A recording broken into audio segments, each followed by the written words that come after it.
मेरे भाइयों नमस्कार।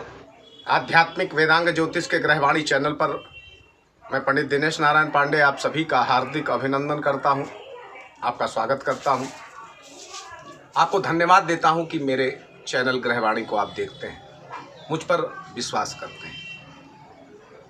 मेरे भाइयों, ज्योतिष का एक विशिष्ट योग है। आज इस वीडियो में चर्चा करूंगा उसी योग की। इस योग का नाम है वसुमान योग। ये वसुमान योग कैसे बनता है और जिसकी कुंडली में ये योग होता है तो वो किन क्षेत्रों में सफल हो सकता है, इस विषय की चर्चा करूंगा। मेरे भाइयों, वसुमान योग एक विशिष्ट योग है। एक जमाना था कि लोग बाहर विदेश नहीं जाना चाहते थे। वो चाहते थे कि जहां पर वो रहते हैं वहीं पर उनका कोई बहुत अच्छा कारोबार हो, बहुत अच्छी रोजी रोजगार की व्यवस्था हो।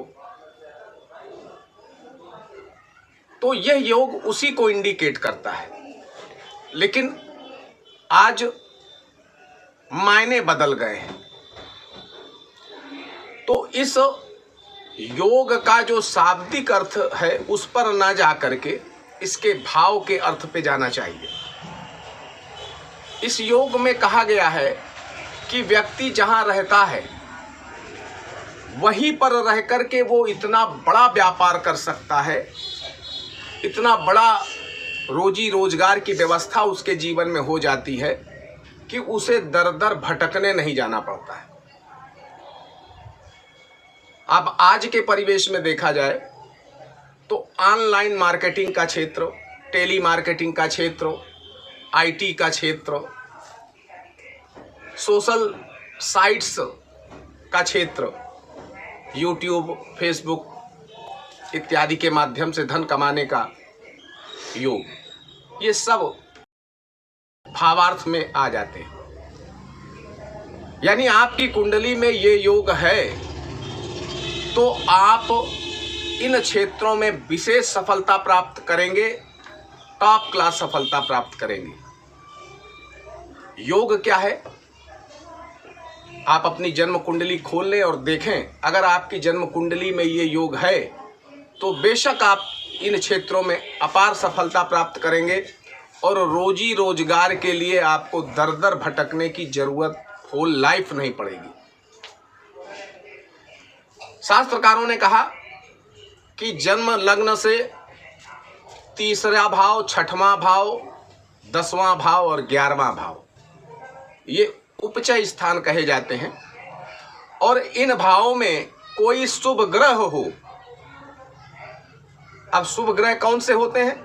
तो शुभ ग्रह होते हैं गुरु, बुध, शुक्र, चंद्र और केतु भी। केतु कब शुभ ग्रह होता है? जब वो शुभ ग्रह की राशि में बैठा हो और वो शुभ ग्रह केंद्र में या त्रिकोण में हो। चंद्रमा कब शुभ होता है? चंद्रमा शुक्ल पक्ष की खष्टी से लेकर के कृष्ण पक्ष की खष्टी तक शुभ रहता है। बुध तब शुभ रहता है जब वो किसी पाप प्रभाव में ना हो, पाप ग्रहों के साथ में ना हो, तब वो शुभ रहता है। तो ये ग्रह अगर किसी की कुंडली में तीसरे भाव में, छठे भाव में, 10वें भाव में या 11वें भाव में बैठे हुए हैं, या चंद्र लग्न से इन्हीं भाव में है, चंद्र लग्न से भी तीसरे भाव में, छठे भाव में, 10वें भाव में, 11वें भाव में है, तो ये योग बनता है। अब ऐसा भी जरूरी नहीं है कि क्रम से सारे ग्रह हों, यानी तीसरे में भी हों, छठे में भी हों, 10वें में भी हों, 11वें में भी हों, तभी बनेगा वसुमान योग। ऐसा नहीं है। वसुमान योग इन 4 भाव जो मैंने बताए, 3, 6, 10, 11, इनमें एक साथ सारे ग्रह हों तो भी बन जाएगा, या किन्हीं 2 भावों में 2 ये सारे ग्रह हों तो भी बन जाएगा। और ये योग आपकी सोशल साइट्स में, आपके टेली मार्केटिंग में, ऑनलाइन मार्केटिंग में अपार सफलता देने वाला योग बनता है। और अगर आप निश्चित तौर पर कहा जा सकता है कि आप अपने घर से ही अपार सफलतादायक रोजी रोजगार कर सकते हैं। बहनों भाइयों, इस योग की सत्यता की परीक्षा आप भी करिए, मैंने तो खूब की है।